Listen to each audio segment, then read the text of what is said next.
Okay, so we're asked to solve these simultaneous equations, and the first thing to notice is that the coefficients of the x and the y are different. We've got 3 and 4 for the x and minus 3 and 6 for the y.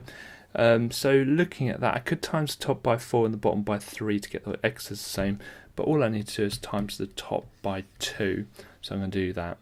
So 6x minus 6y equals 30. I'm just going to copy in the other equation underneath.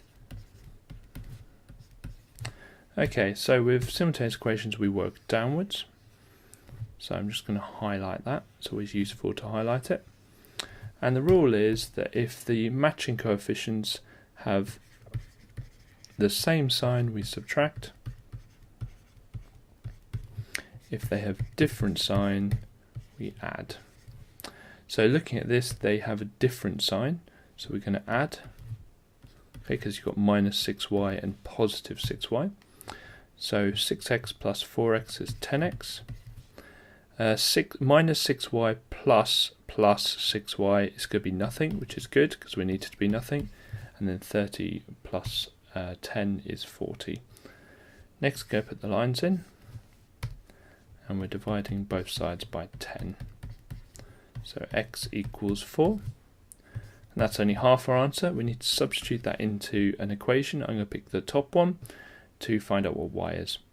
So we've got 3 times 4 minus 3y equals 15.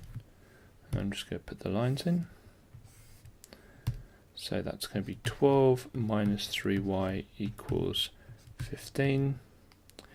Now the minus 3y is going to be a problem, so what I could do is I could add 3y to both sides at this point and then take away the 15. I'm going to carry on though, so I'm going to take away 12 both sides.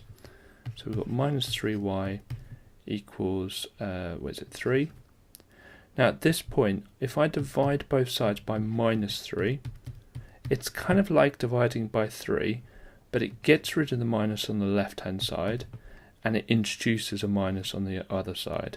So 3 divided by 3 is 1. So that's minus 1. Now at that point, if you ended up at this point and you don't quite understand what I did there, something you can do is just times both sides by minus 1. And what that does is it just flips the sign. So it makes the minus 3y a positive 3y and the positive 3 a minus 3. So everything switches sign. And then you can just divide by 3 both sides of y equals minus 1, whichever way you're most comfortable with. Now I can check this by putting it into the second equation, and what is it, 16 take away 6 equals 10, so we know it's right.